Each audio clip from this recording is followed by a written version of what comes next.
Hey everyone, welcome to Smash Trivia. I'm your host, Smash Trivia John. You can find me on Twitter, Facebook, YouTube, TikTok, and Instagram by searching Smash Trivia to follow everything happening with me. I'll be the one with the big old green head in the profile picture. So excited to get into this. This is the Gamma Analysis.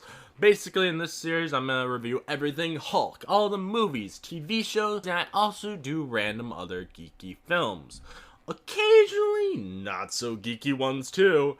And I also like to mix things up once in a while by not reviewing anything. Hope you enjoy Smash Trivia Presents The Gamma Analysis. I want to ask everyone listening if they can please do something for me. Please share the hell out of this podcast with all your friends. If you don't, Hulk will be angry. And Smash Trivia has a Patreon too, so please check that out. We have some fantastic extra content on there. I bet you'll have a Hulk smashing good time. The tiers are as follows: $1 a month is Hulkaholic for $1, $3 a month is the Reading Room with Hulky and Shulky, and $5 a month is Smashing the TV. I also now offer custom trivia games on Fiverr, so if you want to take your game night to the next level, you can hire me. A link to the Fiverr is in the episode description. The Gamma Analysis is also a part of the Blind Knowledge Podcast Network. Now that we have all that important stuff out of the way, let's smash right into this episode.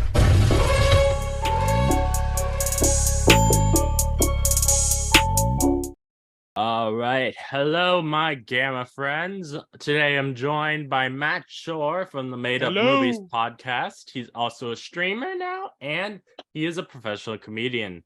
How you doing, Matt? Of sorts. I feel like that is a more professional intro that I deserve, but yes, thank you. I am a streamer now. I will vouch for that. If you want to check out my streams, I'm a variety streamer on Twitch. We do all sorts of cool games. It's twitch.tv/Shorester, just Shorester on Twitch. I can't say my own name. That's not good branding. Thank you for having me. I'm excited to talk about this prestigious film. Yes, I'm very excited to talk about this too. Yeah, I think you deserve the title of professional comedian. And you've been on the Eric Andre show, man. You've been on Right. CollegeHumor. That's a pretty cool stuff. I feel, yeah, but I'm like I'm more like a not a star so much as he was also there. I was in the room where funnier people were doing their things, you know. It's not like I was, you know. It's fun to have those credits, yeah, on a resume, but yeah, it's not. I don't think I've done anything crazy prestigious yet, but yeah. I mean, you also worked on a comedy like news place that got in an argument with Elon Musk, which is really cool. Yes, Hard Drive. I write for Hard Drive. Oh man, you just reminded me. I've got 2 articles to write for them this week. Okay, I'm on a deadline. I literally, the thing is, the way Hard Drive operates, if you don't know anything about it, it's like the Onion for video games. And Hard Drive, like they each week everyone submits stuff and then they go through which ones made it and which ones didn't.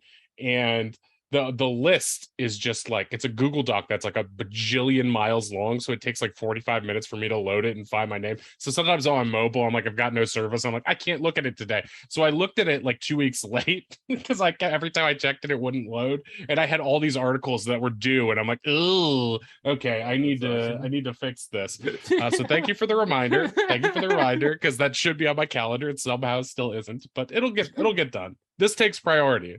Yeah. Yes. Well, I thank you for letting this take priority.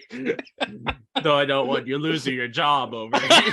That's freelance. Is it really a job, or is it fun? It's fun that you make some pocket change, some beer money, as they say. But yeah.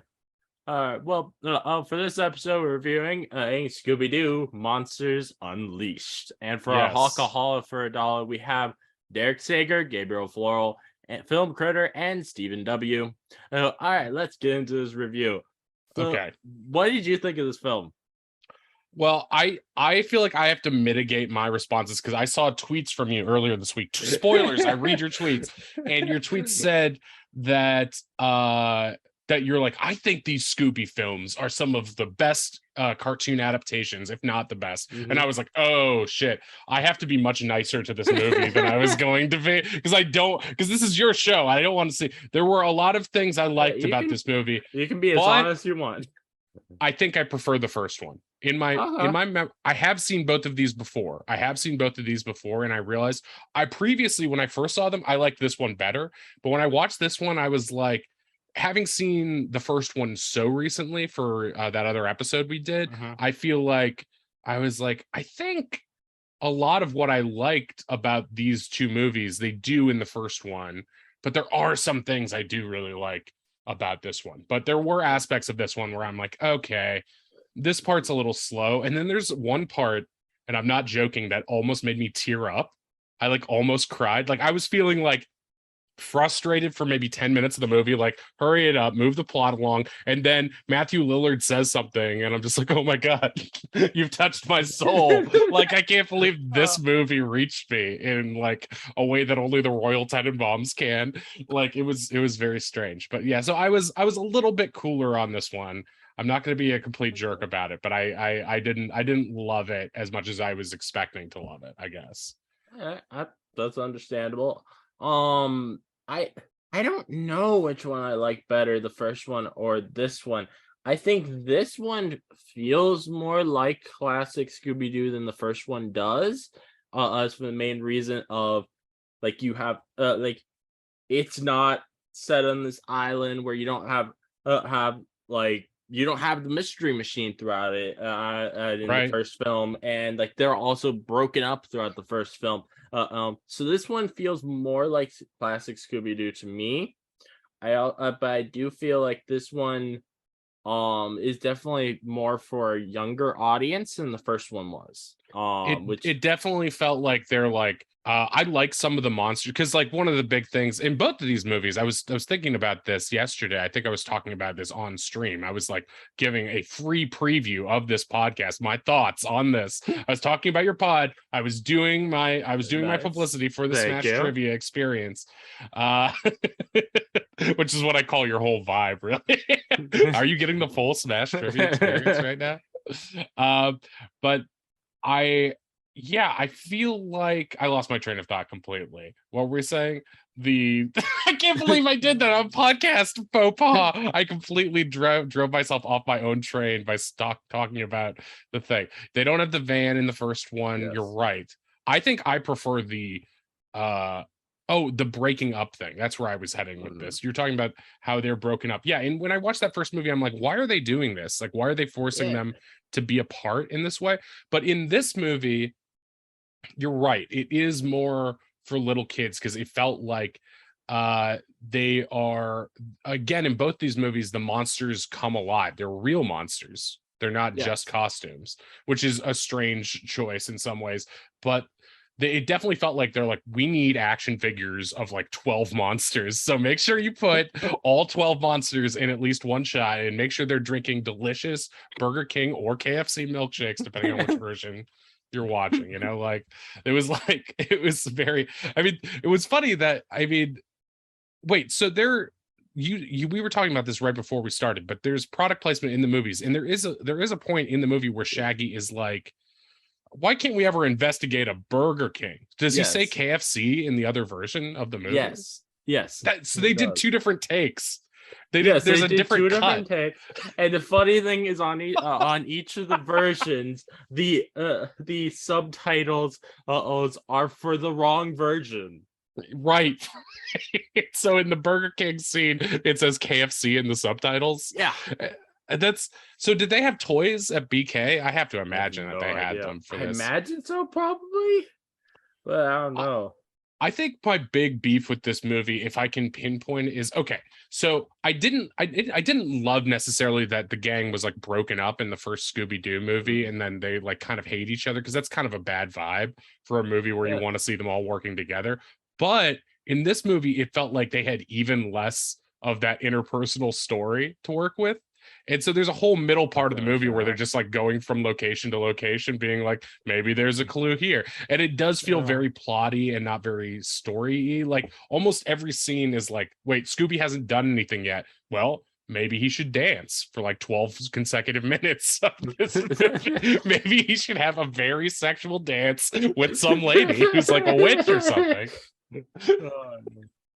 Maybe Scooby should wear a sexy red boot in this movie. Maybe Shaggy should have boobs in this movie. These are things that happen in this movie that I'm like, what are the this is because, like, you're right, this movie is for children, but they're like, here's a little something for dad. It's Scooby-Doo dressed all sexy. Dad's gonna love that.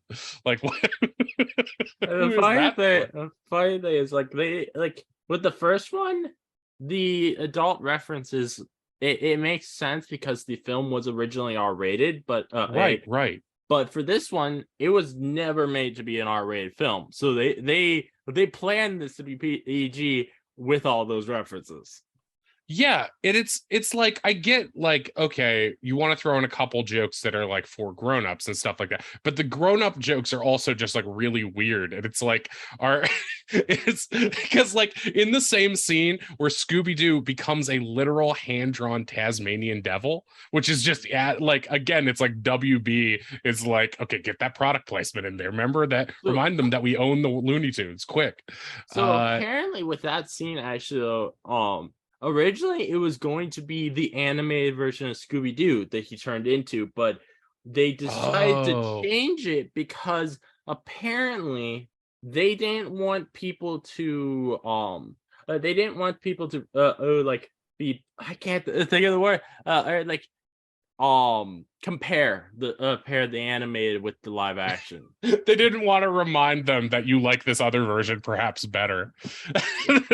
Which is kind of dumb, because I feel like it's like, if you remind them of the animated version, they might be more likely to see through that this CGI for Scooby is not real. Maybe, I don't know. I feel like, because I'm never like, I will say a couple things. Scooby, the monsters are sometimes so silly and cartoony that I'm like, but actually maybe more so in the first one with like the big elongated purple gremlin guys. Yeah. I can always tell that those guys are cartoon or are computer animated, right? Whereas the monsters in this, like, some of them feel very hybrid. They feel like the minor 49er guy is like a big, like, that's a fun practical effect. And I guess what I'm saying is, like, sort of like Gollum, where you're like, okay, he's computer animated, but at a certain point in this movie, I just accept that he's a real character in this world. Oh yeah, like, definitely. I'm fully conved that Scooby exists in this world throughout this movie, which is an achievement in itself. Yeah, like, I give massive credit to Matthew Lillard for that, because nowadays with CGI things, like, you'll they will put like the head of it on a stick or something, right. So that they have something to work against. When these Scooby-Doo movies were being made, it's been said that apparently Matthew Lillard did not have anything. He just had a voice from off screen to go with. So a lot of how much we're able to believe that Scooby's there is based on how Matthew Lillard does so well at working with this with nothing. It's legitimately incredible, because he's in, especially in this movie, and probably in the first one too, but I almost feel like their plot line in this movie, Shaggy and Scooby, are like, we need to prove to the others that we're real detectives, and like, that inherently leads them to go off on their own even more, it feels like, in this movie. And so that means there are even more moments where it's like, yeah, in my head, when I'm thinking about this movie, I'm like, boy, Matthew Lillard and Scooby sure must have had some fun on set. Wait, Scooby's not real. He's by himself 90% of this movie. Like, he is just talking to I guess it would probably be easier to do that with a character who, one, you've seen in the first movie, you know how he's going to look because of the first movie, but two, he's a character we all know from childhood. So it's like, theoretically, you could just picture yourself standing next to Scooby-Doo, the character, and be like, okay, he's about this big in my head. Like, I know how he basically acts. And that's that's a lot easier than if it was a completely original, like, Jar Jar Binks character, where you're like, I have no idea what this is going to look like, really. Although I I think think he was like wearing a the hat in that. only time in the film where I felt like it felt a little bit off with Matthew Lillard's acting and Scooby is when he picks up Scooby and takes him over to that elevator. Like that felt a little bit Oh. weird to me of how he held Scooby. Well, there's a thing that happens, and I think it's a conversation that the movie doesn't quite resolve because sometimes Scooby is a complete like for a lot of the movie, Scooby is like a practical physical dog that looks cartoony and can talk, Hmm. right? Yeah. But there are moments where Scooby will like fall into a pit and that does the Wile E. Coyote legs Yeah. paddling in the air, which is funny, but he's kind of elastic in that way where like sometimes he acts like a physical dog might in the situation, but for the most and then other times like he's just standing on his hind legs pretending to be this disco guy for like Yeah. SD whatever. And also, Ruben Studdard is at the end of this movie, the American Idol guy. At the end, like that's because they go back to that dance, like the Oh most yeah. confusing villains. Oh my god! So they go to this villains club at one point in the movie, and it's like all the people that they've unmasked over the years hang out and talk about how much they hate the mystery team and like throw darts at Fred's picture and stuff. And Okay. so they decide to infiltrate by dressing as like the stupidest disco Yep. characters, which is really funny.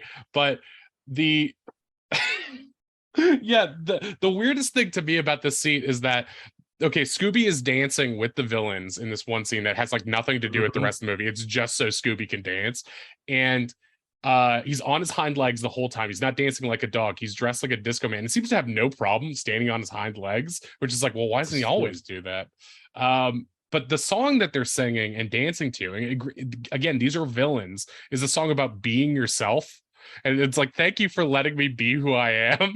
And Yeah. it's like the least villainous song. You'd think they would be singing a song about like, it's fun to be creepy, it's fun to be scary. But like instead, it's like it's like a song that was like clearly written for the soundtrack and they weren't sure where they were gonna fit it in. But it's like, I feel good in my skin. And it's like Scooby's not being himself. He's literally being Disco Man. The song is inappropriate for the circumstance. It's a very it's a Oh, very strange scene. oh yeah. Wait, you mentioned the Wile E. Coyote sort of Yes, things yeah. like where he sometimes does not he doesn't when he's in the air it doesn't work like how normal physics does. Which there's one moment near the end of the film I actually really like kind of find cool how they use that effect not just as a joke, as they were like, as he's trying to catch the at the control I know panel. exactly what you're talking about. Yeah, And they have this like MacGuffin that's like the control panel that'll turn all the monsters back, and it's shaped like a frisbee just so they can throw it through the air and Scoob can go after it. But he's literally moving in slow motion while everything around him is moving in real speed. That's why the disc is in slow motion too. But like the pterodactyl guy, who I referred to as Sauron because he looks exactly like X-Men Sauron the entire time, he comes flying in real speed. So it's like, yeah, there's these moments, and of course there's the sequence which the skeleton eyeball guys who were there like definitely trying to sell toys of those guys, and I kind of oh like yeah. them. Those are I probably kind of like those guys, but also I'm like also at the same time, part of me is like it's kind of a redoing of some of the creatures in the first film because weren't there some kind of skeleton creatures in the first film? I thought At they least were all the in gremlin guys. Is that maybe. wrong?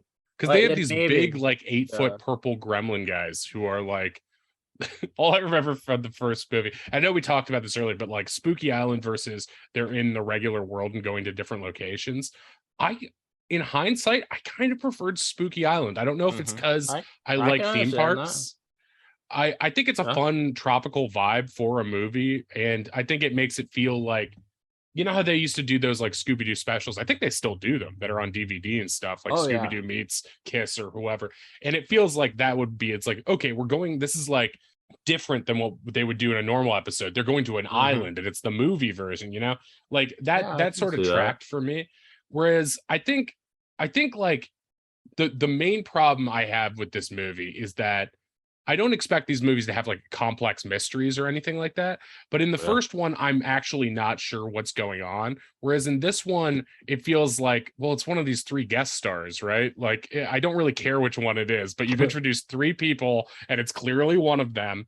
And it's weird the way they're like, I think it's you, Alicia Silverstone. And she's like, maybe it is. I don't think so. And then you're like, okay, I guess it's not her or something. I Yeah. guess it's Seth Green. And they're like, no, it was Alicia Silverstone. And you're like, what? You just completely actively misled me for no reason. They figured it out 15 minutes into this movie. Like it was a little confusing to me there. I do find it hilarious. Jonathan Jacobo must be really like the trope of if you don't see someone's on dead body, then they're alive, because they did that twice. First as in the flashback, but then it's also you can also I feel like you can expect that that Alicia Silverstone's character, the news journalist, would you should be able to expect that she was killed when the Black Knight comes into her studio and says that you're canceled. Right. So they did. So Jonathan Jacobo set up for him to his death to be faked twice. That doesn't make sense. Yeah, you're right. It's a long walk to that one joke where it's like because the it turns out, okay, Alicia Silverstone is in this movie, which is bonkers in itself, because it's like, why is she like the 14th billed actor in this movie? Like, she should be the star. She should be Velma. Like when it's a scene where it's Sarah Michelle Gellar versus Alicia Silverstone, I'm like, I love both these actresses, but I am a Clueless stan from day one. I love Buffy, and I'm like, I would rather watch her a movie about her mean reporter, because I love Alicia Silverstone so much. It just reminded me, I'm like, that's my Batgirl. Like, that is my childhood crush right there. Like, Yes. I want to go watch Blast from the Past now. I'm like, why is she in this like weird role? But at least it didn't feel as weird as Pamela Anderson showing up in the first film. yeah, that's totally random. But I guess that makes more sense in like the X-rated or R-rated version of the script, right? Like it's like, okay, maybe Scooby's like talking about her boobs in the R-rated version or something. I don't know. But okay, another guest star in this, Peter Boyle from Everybody Loves Raymond, the dad on Everybody Loves Raymond, and also Young Frankenstein. He, as like, I forgot his name, is like Old Man Witherspoon or something like that. Old Man Winkles, I think. Yeah. And so I'm so happy is in this movie because it adds this weird gravitas to it. And like one of my favorite moments of the movie is with him where they're like, we know it's you. And they point to him and he's like, he's not plotting. He's giving a sales pitch at his mind to turn his mind into like a quote unquote summer camp in which children are the unpaid labor. And it's like, and that like whole bit is so funny, especially coming from him. It's like kids get the full mining experience, 16-hour work day. So I'm like, wait, this is like just a slave labor camp. This is and the businessmen are like, it sounds pretty good, until he starts talking about prison life and how Jacobo stole his tater tots or whatever. And then the like the big thing that actually immediately they were like, all right, we're leaving, was because he brought up his toilet brush.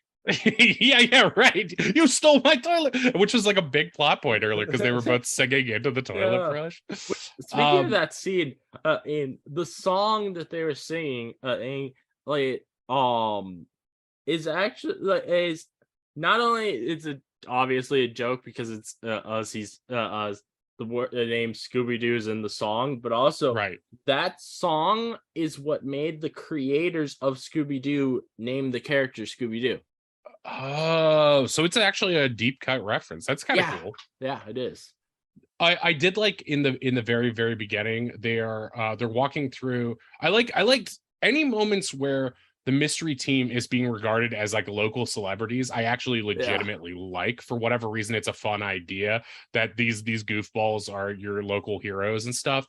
And like they each have like a clique of fans, and Shaggy sees a bunch of stoners and is just like, hey, he's like so happy to see them. And like, oh, also there's like a big Velma plot line in this movie too, which is kind of interesting. And and like the girl, all like the nerdy alt girls are all like, "I love you, Velma," and that was really fun too. Which I think what they're trying to say there, since with the first film, originally, James Gunn wanted Velma to be gay in it, Right, right. I think those people that were Velma's fans were supposed to like look like stereotypical lesbians. Oh, and they see her as like a lesbian role model or something, and that's Yeah, why they love her. I yeah. think that makes sense. I mean, I really found hilarious the dogs that were oh my god, screwing, and then yeah. you had there was subtitles like, and I feel like at least one of those dogs, it was a sexual joke there with the Tug on my chew toy. yeah. That was okay. So like I'm like writing down, I'm like Scooby recognizes the stoners, and as I look up, I don't realize what's happened.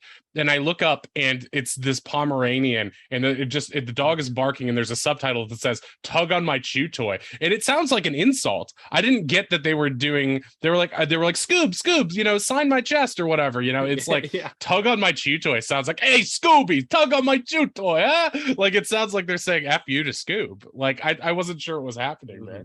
But can I say, all right, so you asked me to come on to do this movie, and I was like, okay, is this movie on streaming? And you're like, no, it's not on HBO Max anymore. And so I was like, okay, gotcha. And so I'm at Walmart because I have a gift card there, and I'm going towards the electronics section to use my gift card, and I see a bargain bin, and it's got Scooby and Scooby-Doo 2 double feature for $5 on DVD. And I'm like, oh, great deal. Yeah. So I I put it into my computer last night to watch it, and it's on some like Warner Brothers 1995 like CD-ROM structure that will not play on computers anymore. So I'm like, okay, fine. I put it in the PS5, and I load the movie up, and it is in standard definition. I have never seen. I watched this entire movie in the 4:3 aspect ratio. So like in the beginning, they're in the museum, and Daphne is like, check out the skeletons. The skeletons are like completely off screen. I can't even see what she's gesturing. Oh my god. I was like, I forgot that there was a whole decade of media where you had to check to make sure you had the widescreen version of things. I forgot they ever made a non-widescreen DVD. So I watched a very, very like on a widescreen TV, a square. Like it was so stupid. Yeah, it's honestly so strange to me, like going back and watching like old animation and stuff, like or even TV shows. Like I've watched like some of the first seasons of like Simpsons and Family Guy, and I look back and I'm like, it feels so weird watching stuff with this aspect ratio. Yeah, it really does. And like I feel like It's Always Sunny didn't get into widescreen until like season 4, and it's like in hindsight it was always in widescreen because everything always was. Like everything after, I feel like Phantom Menace came out where it was like buy DVD. It's the only way to watch the Phantom Menace. That's like what I remember as a teenager. And then like there was a weird like 4 or 5 years after that where they're like, we'll still sell you the SD version. Maybe you still have those big CRT TVs. So yeah, very weird. That's an aside, but I just want to say it might have flavored my viewing experience that I only saw a square of the movie. The left and right side of my screen were not visible. Unclear why. All right, so we should probably say what like the premise of this movie is at some point. All of the suits at this museum they're opening up like come to life or get stolen and are turned into monsters, and the team has to figure out why. And so for some reason they are blamed. The mystery team is blamed for not stopping it immediately, which they never do in their history. They always take like 45 minutes to solve a mystery or whatever. Oh yeah, which obviously that's because the reporters like, I am going to make you guys sound bad by cutting out parts of your words. Yeah, okay. All right. Oh, this is what you were saying earlier. Okay, so the first one was intended to be R-rated, right? And then they cut it to make it PG. Yeah. This one, I was like, well, okay, this one will be a more cohesive movie because they didn't have to cut it to make it to change it from R to PG. But there are still whole sections of conversation that are clearly edited out. And like one of those is in that scene between Fred and Alicia Silverstone, where she's like setting him up. She's like, why did the mystery team fail? And he's like, his next line of dialogue is like, you're trying to make it seem like I'm saying Coolsville sucks. And then she uses Coolsville sucks as the broadcast. That's the bit. But it's like, wait, no, what she said had nothing to do with Coolsville. She didn't even mention Coolsville. It feels like they took like 2 to 3 lines of dialogue and just cut them out. Yeah. And there's another scene where Velma is like, I mean, that's the thing. It's like, it's so hard not to see Velma as just a lesbian, like being like, okay, she's gay, right? And then the whole movie is about how she's very straight and very in love with Seth Green. Which was something that the studio insisted that they put in there just to try and dispel the rumors that she's gay.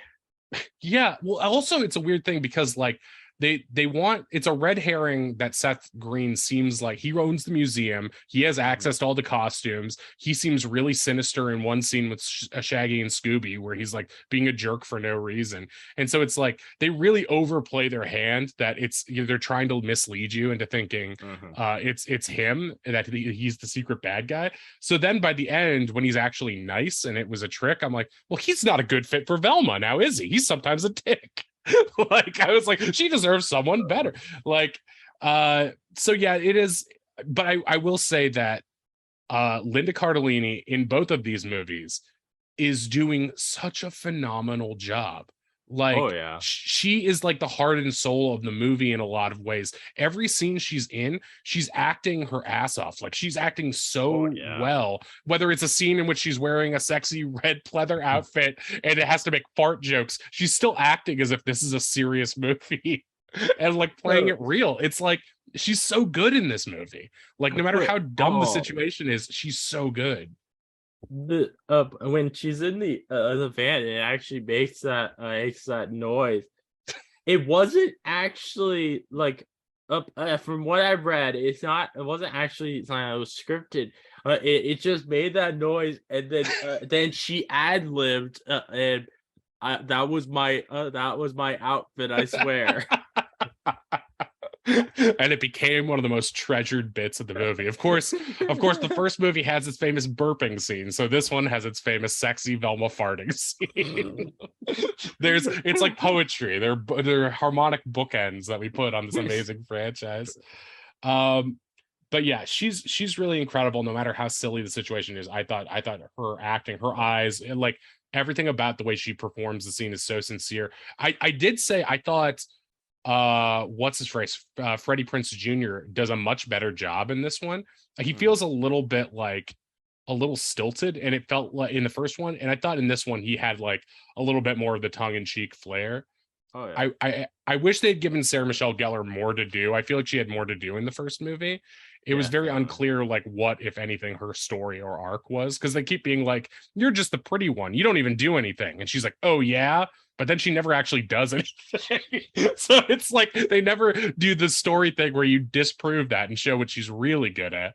And I felt like there was such a place for that, because the whole thing is a PR crisis, right? It's like, oh, okay, Velma's the one who cares the most about image. She should be the one launching some sort of like Save Scooby and the Mystery Team campaign, or like coming up with a way, like launching her own counter report that actually exposes Alicia or something. Like it's so set up for her skills to come in handy in a key way, and it just does not happen at all. They just like completely whiff on that opportunity. It felt like, anyway. Definitely. So what did you think of like the scene the scenes in Old Man Winkle's manor? I really liked them fighting the Black Knight there, and then like all of these math equations and it's all lead to another dick joke.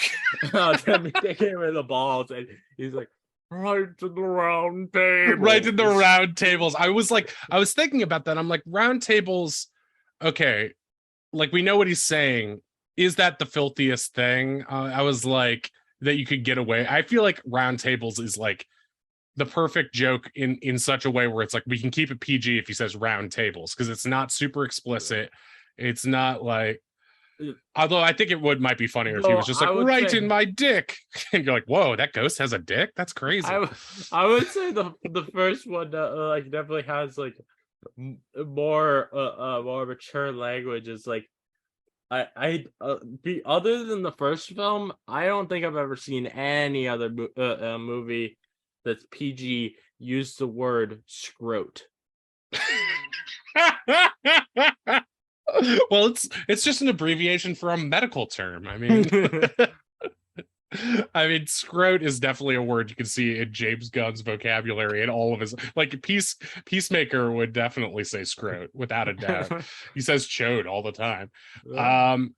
But yeah, I thought that sequence was okay. I think like the one thing I had a problem with was that not the fight scene with the girls and the knight. I like the knight. I liked basically all the monsters designs, and I think a lot of them were riffs on classic cartoon drawings. It seemed like Yeah, most of them were. There were one. I think I read that one of them was an original thing for the film, and then one of them actually came from a Scooby-Doo comic book, which yeah, I find interesting because like yeah. I feel like most times they wouldn't care to look into sign like the most people have not even probably heard of there's Scooby-Doo comic books Yeah, right.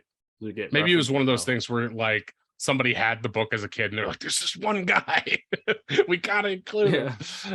him. But I there's a sequence I feel like the direction kind of misses the mark on, which is like, because there are a couple scenes where they do classic cartoon stuff and it sort of like it's like sometimes it works better than others. And like Mhm.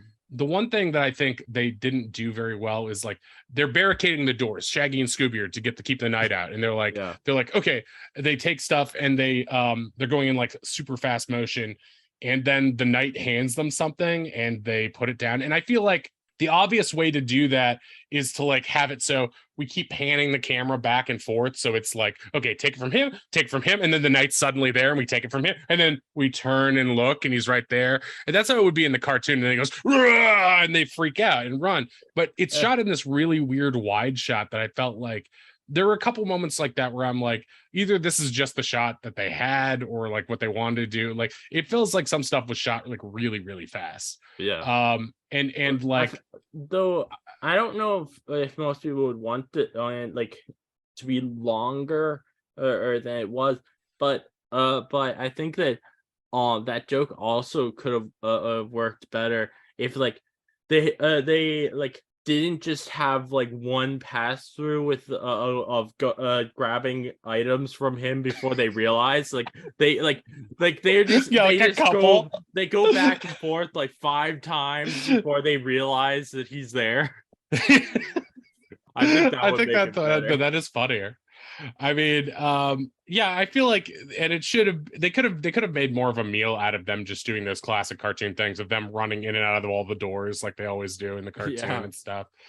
Because one thing I did notice in the beginning of the movie, and maybe they just didn't want to do the exact same opening, but like it's so satisfying. Like when I think Scooby-Doo, I think, let's find out who you really are. And like the cool thing about the first movie is that you get that immediately. Like you're in the seats and you're like, okay, what's happening here? Let's find out who you really, and it's like, boom, you get like a little mini episode as like the very Yeah. first 5 minutes of the movie. Whereas in this one, you have to wait the entirety of the movie to get to that point. And when they're actually unmasking someone at the end, I was like, dude, this movie could have just had them unmasking someone every 15 minutes and it would have made me personally, like my nostalgia brain, so much Yeah. happier, because it's like that's what I like about Scooby-Doo. Like this is what I expect. Like you didn't have to save it. What did you think of that sequence that's like Fred is jousting with the knight on like a motorcycle? That was crazy. I almost wanted Oh yeah. more action stuff So like that. that actually that brings up point that I want that I think is really interesting. So all of the actors in this, they did their own stunts, which That's crazy. yeah, I like I that I'm very surprised by that. And apparently, that like one of the things that um really excited Freddie Prinze Jr. Was the fact he was going to actually get to do that jousting. Yeah, that was a cool thing. And I felt like my one of my least favorite parts of that was like they're setting up for this jousting thing, and then they cut back to Scooby and Velma for like a heart moment. I'm like, no, you're doing something exciting. I like this part. Like, and I thought when there actually was action in this movie, that it was shot pretty well. Like I liked in the initial museum thing where Shaggy and Scooby are holding onto ropes that I think are attached to the pterodactyl guy, and they're being dragged around the museum, and they go over a bunch of flaming like hibachi tables. I was like, this is a fun sequence that looks like a big budget, a comedy movie. Like there's another one later where they're all hanging out of the carpeting in the back of the van that just like physically doesn't make sense to me. I'm like, why are they all surfing on this carpet for some reason now? Like that was what I was thinking about while watching. I was like, imagine you're someone walking down the street and they're filming this film. Since I'm pretty sure that there was not like any kind of green screen or anything. That was literally they were like just it felt surfing practical on there. Like, can you imagine just walking down the street and you see that happening?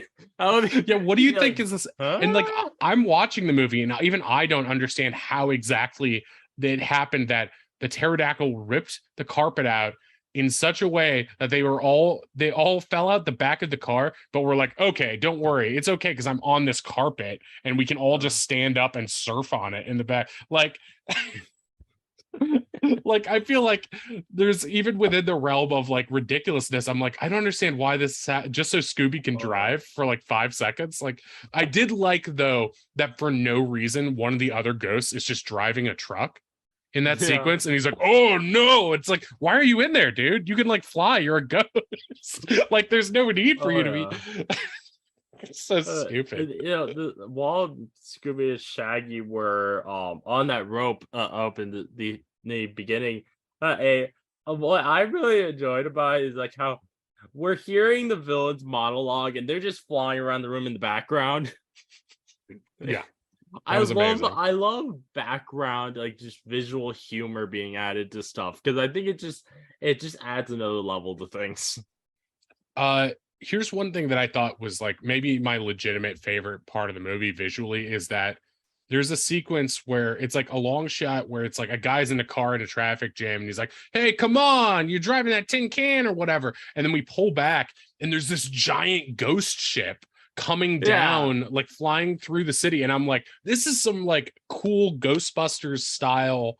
And I almost felt like what's holding the movie back a little bit is, or maybe they didn't want to do it because it didn't feel Scooby-Doo enough, but I felt like, it's such a cartoon anyway. Just like, let them have proton packs, like let them have some sort of like, that's what I thought they were going to do with like. There hasn't been a like Scooby-Doo Ghostbusters animated crossover film. Hasn't there? I feel like there should be. If there maybe it's just like 2 different companies, but like that seems like it makes so much sense to be like, oh, we have this like thing that can reverse the polarity of monsters or whatever it was.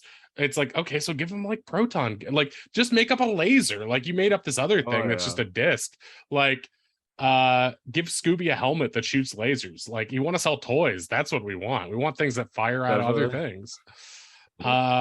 What did you think of Scooby and Shaggy just like drinking potions and turning into different things? I mean, yeah, we talked like briefly about it, but it is one of the most insane sequences in the movie because he gets like roided up at one point. He becomes super swole. He becomes a woman at one point, which is just like really confusing. He becomes Taz instead of the cartoon because he couldn't do the cartoon, like you said. There's Einstein. Scooby. Oh yeah.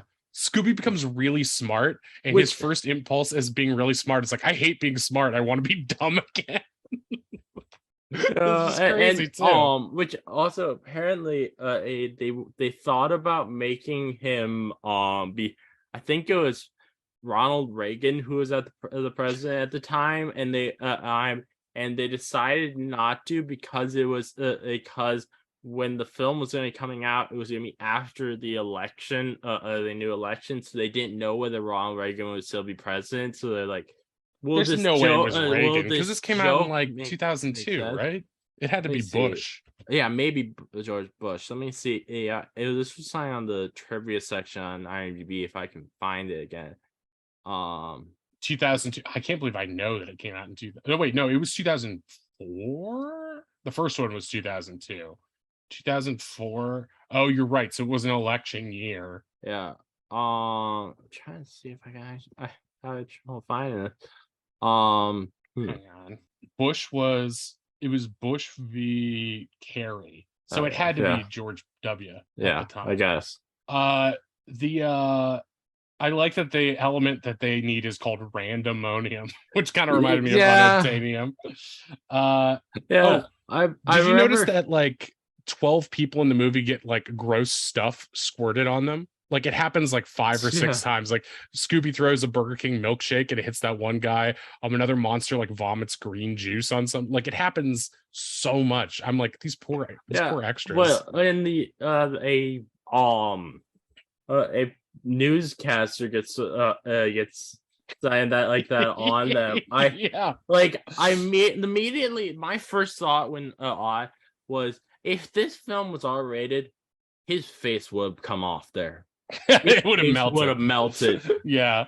Just It would have like been a RoboCop Indiana situation. Jones in the Yes. Temple of Doom. Yes.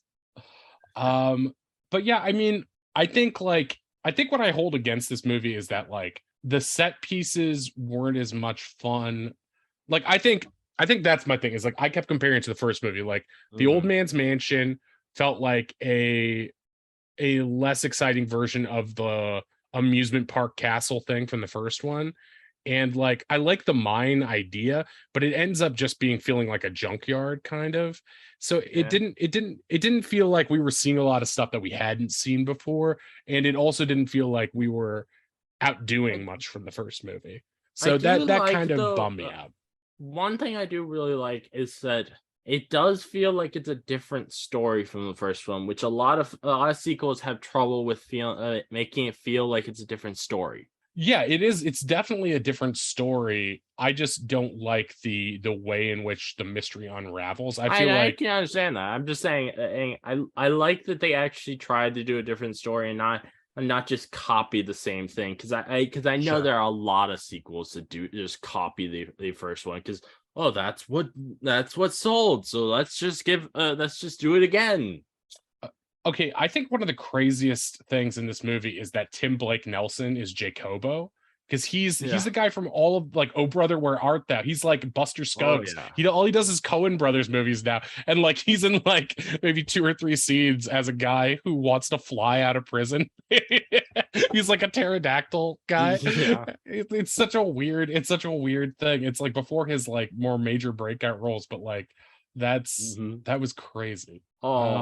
What did you think of Scooby and Shaggy getting to become heroes by literally eating a monster to death?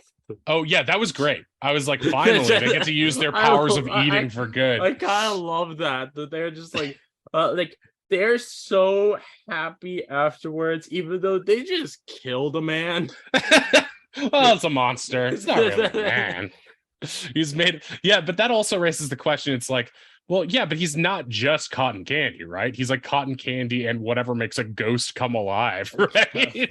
So like they're not just eating regular cotton candy, they're eating like monster juice along with ghost power. Like right before they do that, just like the quick like camera movements between Scooby and Shaggy as they're getting these devilish looks on their faces, and the cotton candy monster knows what's coming. Then he's just so scared. Yeah, he goes. It's funny to see the roles reverse like that in that way. Okay, I do want to bring up the moment where I almost cried, which is they're like they go back to their like teenager hangout, which I thought was actually a really cool set, and I wish they had spent more time there. I like their teenager hangout more than their like 2000s action pad. I don't know what it was. Yeah, that action pad was like something I find really interesting, because like that I don't think anything in like real life has ever looked like that for architecture, but a lot of 2000 movies would make rooms like that, which Yeah, I actually kind of like that style of things for those rooms, but there is like a yeah. certain like it feels fake to it. Oh yeah, it looks like a set. It looks like a room that looks like a blown out modernized version of like a sitcom set, which is Hmm. fine. If you ask me if I would prefer if the Avengers stayed in their like concrete and gray like complex, or if they lived in a cool S Club 7 style set mansion like the Scooby-Doo gang, I prefer the Scooby-Doo gang Oh version yeah, because it's at least colorful and fun yeah. and whimsical. But I did like their kid hangout as Oh well. yeah, yeah. That was Uh, cool. That was really cool. And I like that they're like, we can't go back to our place, so that as their excuse to have to go there and make us get to see like what. Even though I don't think the original Scooby Doo show really had like any kind of hangout for them, it does like feel nostalgic still somehow. you know what it was is that they had on the Saturday, I think it was the 90s show that was like, I don't remember what the name of the show was, but it was like when they were kids and Scooby-Doo was just a Ah, puppy. They had a hangout that looked exactly like that. that And I makes think sense. that was the reference point for it. Because in the classic show, they're already like, I don't know, in their Yeah, they're 20s or whatever. always and they're always already at the location that they're going to in the They're always film. They're showing not. up in the van. Okay, gang. Yeah,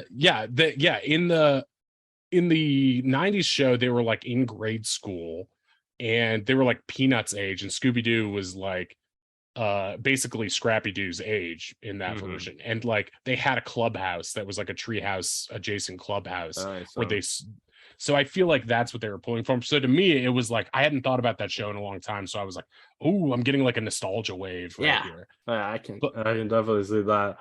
but Oh, the part that really got to me was Shaggy's outside with Scoob by the yeah. lake or whatever, and he's like, I wish I could. What is the line? I wish every time they made a plan, we screw it up. I never noticed that before. That was a funny line. That was a funny Oh, line yeah. initially, but he's like, oh yeah, just once. I wish I could do the right thing on purpose instead of by accident. Like, and for whatever reason, Mhm. how sincerely he says it, and just the sentiment behind it, it reminded me of all of James Gunn's like misbegotten, misfit heroes, Rocket Raccoon, Star Lord, people who Oh, like yeah. don't feel like they get their due, want to show people that they're more than what they seem that they are. And like, even though the movie didn't have a ton of heart for me, otherwise, that moment I was like, oh my God, this Oh, touched me. I can't yeah, believe this definitely. reached me.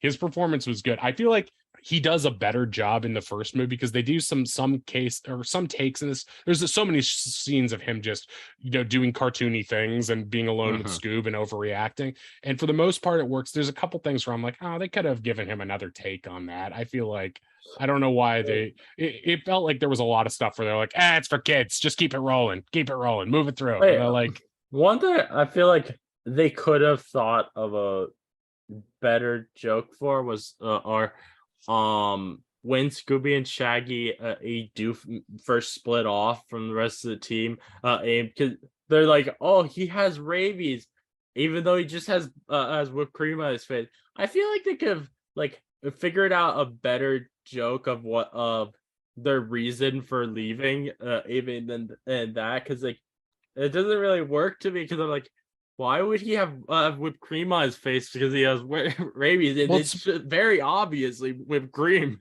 yeah, I mean, I think it's a stupid idea because, well, there's a couple things going on, right? It's like, Mhm. okay, in every other scene of the movie, the rest of the gang does not notice or care when they are not there, which is kind of like an oversight and something that I feel like they should be called that should be called Oh out. They yeah. seem to be happier when they are there because they're like, you guys, you always lighten the mood. Anyway, back to actually doing work. But like at the same time, because it's so it seems like they are neglected so much. It feels like they could have just walked out and no one would have given, like, they didn't Oh need yeah. an excuse. So it's funny. They It's didn't I need think to put on purple go-go boots to, to leave. Right, like, yeah, they don't Or need wait, to no, do that was the scene. that Like, was just actually, to be sexy, right? that was when they first decided we're going to become Detective, so we have to dress detectives. like So you we have guys. Yeah. to, yeah, like I don't understand how that like makes them more detective like, but okay. Okay, what if you set it up like this? I don't know if this is funnier, but this would be my repitch of the joke. So they're like, we need to get an excuse to let the other guys go, to get past the other guys. And they're like, they pull out the whipped cream and they're like, what if we pretend one of us has rabies and then we have to go to the hospital? And then they both like giggle, like, hee hee, we've got a plan. But then it's Shaggy with the shaving cream all over his face and Scooby carrying him outside. Oh no, he's got rabies. Like they set it up so like obviously it should be Scooby, but instead it's Shaggy. I think you could also have like, is that I think also it's funny if they're if the others are watching this happen, they watch them leave and they're like, did they just eat my whipped cream? I told them to stop doing that. It's like they don't buy it for a second. They're used to them being stupid. But like, I think setting it up where they're like, yeah, it's hard. It's hard because like I feel like there are a lot of like like they throw themselves a pass and then they don't catch it. Like, because they keep being like, we need to prove we're as good of detectives as the others, but they never really do that. Like Scooby definitely saves the day in the end, but it has nothing to do with being a detective. It has to do with him catching a frisbee. So it's like, I don't know. It feels like, and they also force in this thing with Fred where he's like, men don't talk about their feelings or whatever. Talking about feelings is lame or something. But then they don't pay that off either. It's just sort of like a random thing. Like the Knight says it too, but like and then I did find it funny though how he's like, oh, you've touched my inner child, and my inner child was I. yeah, his inner child is furious. I mean, the Knight is a fun character. All the costumes that are referencing old stuff look really cool, and I like the effect they have on them. One joke I really enjoyed, it was when they're in the cages at Old Man Winkle's house, and Versus is like, oh, well, you want to buy some cookies, and then you see these Jehovah's Witnesses who say, hey, have you heard the good news? It's gonna be like, well, there's cookies? Yeah. Yeah. I feel like you could have kept, for me, I feel like that's a perfect 2-part joke, but I feel like you could have just kept going of seeing all the different kinds of solicitors that are in the cages. Cause like, I do think it's funny that they're just in there with and also it doesn't seem like they save her. There's no point where she's just in the cage forever, right? And you know what would be great is if like they do go and pan over to all of these other people who like they all say things as well to Scooby, but his response to everything is just cookies because he's already made up his mind. That's the only thing he wants from these people. Those poor cookies, we have to save them. Which they bought a lot of cookies. Did you hear the child out counting up their money? Like they counted up to like nearly $100. Really? Oh, so they did save her? Oh, I didn't realize. Yeah, I must have been writing down the Jehovah's Witness joke at that time. I think it also would be funny if they open up the little Girl Scout's cage and they're like, oh, and she's like, oh, thank you, and they just take her cookies and then close their back in the cage. I think that would be fun. They'd be like they don't even register that she's there. They're like, oh, thank God, the cookies are safe. We did it. Oh yeah. So one thing that I thought of while watching this, because this was something that you had mentioned to me before or we reviewed the first film. Oh yeah. You were saying how you were going to probably be like the whole time mentioning how hot Velma is. Right. And then I immediately thought back to that when we had the scene where she's where she puts on the leather outfit and she says, is Yeah, like who's I'm your your mommy? mommy. Yeah.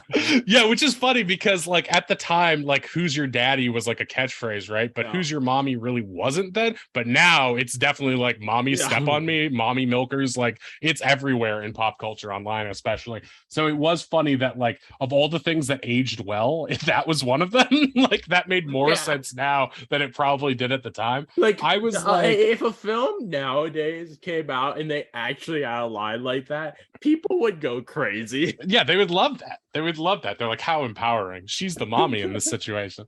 Um, I thought, yeah, I mean, it did feel like fan servicey in that way, where it's like, it's hard because it's like she's in this like outfit and she's a beautiful woman. She's a Mhm. fantastic actress in everything. I love her in Mad Men and everything I've seen. I mean, and so, but it's just like it's so funny to me that like they make her look the hottest that her character is ever allowed to look in the movie, and then Mhm. immediately they're like, and now she farts. So it's like hard for me to be like to think of it's like, ooh, the sexy Velma, because she's like sexy for one shot, and then it's like immediate fart jokes. So it's like, okay, well, I'm out. I'm not Yeah. that into that part of it. Yeah. That I part can bothered definitely me. understand I found that. it as sexy as when Yeah, like Scooby was like belching in the when first one. I put out the that tweet, I literally put it out immediately after she said that, before any of the fart jokes started happening. I mean, it's yeah. I mean, it's a great outfit, and it also sort of is reminiscent of I think Britney Spears. I forget which video that is, but like has the updo hair, red jumpsuit in the 2000s, like after whatever. It's gonna drive me crazy, but it's like, which is another Britney Spears song. Holy shit! I didn't mean to do that. I forget what song is it. Oops, I did it again, or is that on the first one? I don't know. I'm not sure. Okay, wait, I'm gonna look this up because it's gonna drive me crazy. Britney Spears red jumpsuit. When did Britney Spears wear red jumpsuit?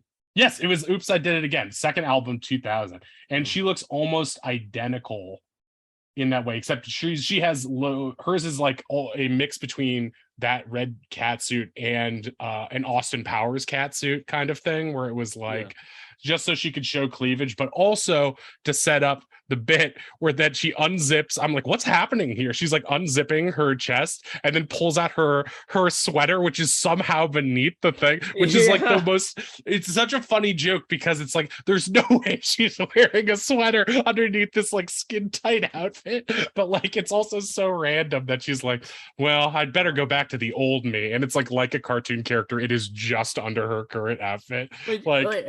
One thing I did not understand was like how she's like she decided that that Seth Green's character just like doesn't like her simply because he wanted to go off and solve the mystery. Well, his entire character is almost like is very like I only think of it as a character because it is Seth Green. Do you know what I Uh-huh. mean? Like otherwise I wouldn't have any idea what he's doing, because like he goes off to quote solve the mystery and then he's in the back alley and he's like, oh, I'm just acting tough. And it's like, Yeah. oh, maybe he is the bad guy kind of Which thing. honestly, I think with the back alley scene and with him, I think they were like really hoping that even though they do have this dialogue that confirms he's a good guy, they were hoping people didn't hear it and just focus on Scooby and Shaggy, because before they actually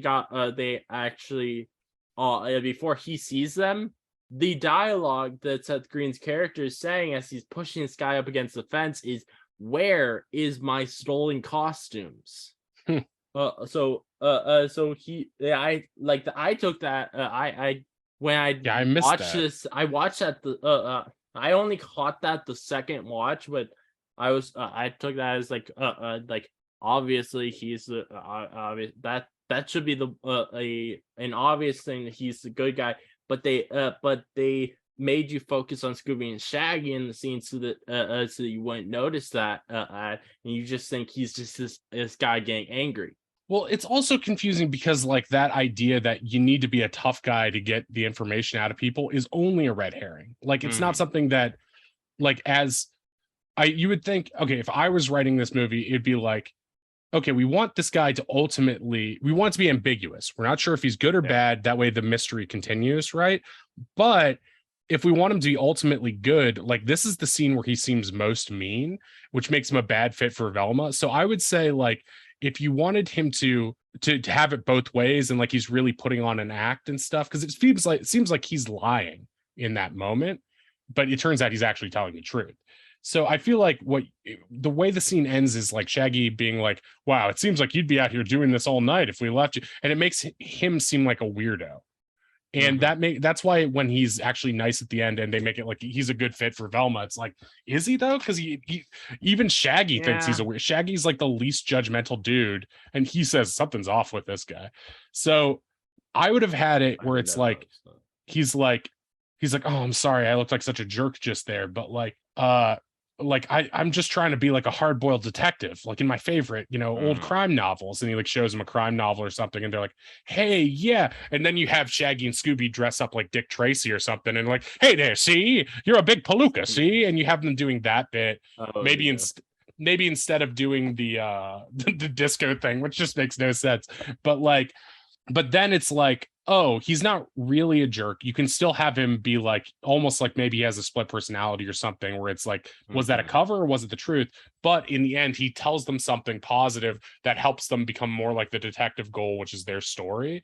Like, I think there's a way to judge that where it's like he seems slightly less. He seems like a better fit for Velma. He seems like a slightly nicer guy, and it pushes their story along. Because as Yep. it is now, it only operates as a red herring that doesn't pay off. And then it's like, okay, so he kind of sucks. And I still feel like Velma's a lesbian, so it doesn't. They don't seem like a good fit. Yeah. Yeah. Definitely. But I think it's really interesting. So we've talked a good bit about Old Man Winkles in the film, but apparently originally James Gunn was planning on asking Michael Rooker as Old Man Of Winkles, course. which Because he I casts him in want to see. everything. Yeah, well, yeah, I know, but like, I feel like that would be such an interesting performance. He would be great in it. It would feel, I think, kind of different in a way than a lot of his other stuff that he's done with James Gunn, because I He'd think also he be does. considerably younger. I Yeah. mean, Oh yeah. than Peter Boyle, Like who he is would be. like Like 80 at that point. he would look more closely to how he looked in Mallrats Yeah, than what right, most right. people With the recognize stink him bomb. as. Yeah, that would have been interesting. All right, Um, I've run through all of my notes. So if there's anything else you want to say, I uh, feel like I said it. But yes, Linda Cardellini, hot stamp of approval. I agree. I stand by my statement. She's hot and oh, a great actress. uh, I, one thing I really enjoyed was how like some of the different things with Scooby of like when he is snowboarding down the mountain on a trash can, Yeah, that was and then crazy. even though it's not great CGI with the No, mountain, but I'm able to forgive it because it's just such a fun scene to me. And then also like the also like him riding on the fire extinguisher and freezing everything. oh It was yeah, a I lot of thought that was fun. interesting too. I like that they could freeze the monsters too, and to get out of that, or freeze the ooze guy, who kind of reminded me of the Monsters and Aliens ooze guy, the Seth Rogen one, from that Oh yeah. DreamWorks movie. Oh, yeah, and the ooze tar monster. Sir, one day, like I just thought, was thinking about while watching that I find funny to think about is just since that was obviously a completely CGI creature, like like telling an extra. So we want you to act as if you were getting choked plus there's tar going into your mouth and all these other things, and and it's another scene like, where Linda Cardellini does a great job. She's like, sounds like she's actually asphyxiating, even though the CG isn't backing her up at all. like She's like, it's I just think that's so like it's funny to think about, like how the directions like that they would have been told as actors for that. And I will like, say, as an actor, that kind of shit is my favorite stuff to do, because it's like, oh, I just get to imagine something crazy. Got it. That's what I do all day, every day. You mean I don't get to have an actual tar monster coming? And Don't worry, we'll splatter something on your face later, because that happens 12 times in this movie. We'll shoot a Nickelodeon gack in your eye socket. Oh, Don't God. worry. Oh man. But I think that's about all there is to talk about this movie. I think I enjoyed the film more than you did, but I think I'm also a lot. I not to say that you aren't a Scooby-Doo fan, but I think I'm also a lot more of a Scooby-Doo fan. So it's so it kind of makes sense that I will say I enjoyed talking to you about the movie 20 times more than I did enjoy watching the movie, but I think that's just because it's fun to talk about movies like this and discuss Scooby-Doo as. I mean, I did walk away from it thinking, I remember when these movies first came out, and I'm like, oh, it's like a Flintstones thing. Like, I don't know if you should bring cartoons into the live action world. But I walked away from watching this time being like, I think you should. Like, I think it's a fun idea to keep doing now that CG's better and stuff. I think like doing a version of this again that's just like has jokes that hit more often. Like, I think that would be fun. There's nothing wrong with it. I'm really wanting that James Gunn will make a third Scooby-Doo film now that he's working with Warner Brothers as a lot. He should greenlight a third one. Annoyingly, he said on social media that his reasoning for not wanting to do it is because he believes that Scooby would be dead by now. That's such a James Gunn thing to say. He probably doesn't want to like relive his past, but the thing is, there actually is canonically a reason for why he's still alive. He's in the magic. Animated show. As he is like an ancient godly deity in at least one of the shows. Yeah, I mean that makes sense because they flash back to them as teenagers or tweens at one point, and I'm like, Scooby is like. It's like, wait, when was that? How old are they? Like, how old is Scoob? Oh, yeah. But then again, Scoob isn't a real dog. Scoob is a dog who can talk. So there's obviously something magic going on. Well, I find really cool. Freddie Prinze Jr. actually took a pay cut so that his co-stars could get raises on the film. I've given Freddie Prinze Jr. a lot of guff over the years, but he seems like he's a legitimately very cool guy. And I do like his performance in this movie, and I love his performance in Dragon Age Inquisition as Iron Bull. He is actually a really, really tremendous voice actor. Something people may not know. I don't know if I've actually seen any of his voice acting stuff. That's kind of cool. You should look up Dragon Age Inquisition Iron Bull. He's got a voice that sounds nothing like him. He's basically a dude who's like kind of like a centaur almost. He's got like a huge horns on top of his head. It's like the kind of thing you would imagine on like a Michael Rooker or even a rest in peace Michael Clark Duncan character, but he's got this deep voice.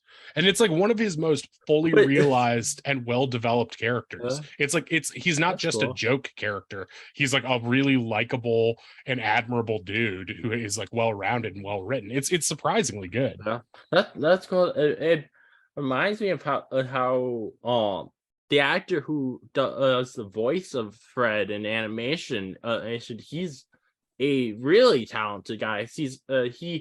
I'm pretty sure he can do those deep voices as well. But he does both Fred and Scooby-Doo in the animated films. Oh, that's amazing because that's a huge range.